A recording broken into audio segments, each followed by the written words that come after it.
എല്ലാവർക്കും പുതിയൊരു വീഡിയോയിലേക്ക് സ്വാഗതം.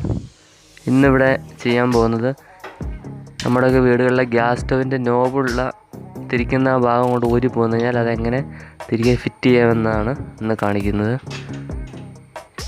ഇത് ഊരി പോന്നു കഴിഞ്ഞ് കഴിഞ്ഞാൽ ആ ഗ്യാസ് സ്റ്റൗവിൻ്റെ താഴെ തന്നെ അടിഭാഗത്തായിട്ട് അതിൻ്റെ ഒരു സ്പ്രിങ്ങും ഒരു ചെറിയ സ്ക്രൂവും ഉണ്ടാവും. അത് നമ്മൾ ആദ്യം തന്നെ എടുത്ത് വെക്കേണ്ടതാണ്. ശേഷം നമ്മൾ ഈ വീഡിയോയിൽ കാണുന്ന പോലെ നമുക്കത് സ്വന്തം ഈസിയായി ഫിറ്റ് ചെയ്യാവുന്നതാണ്.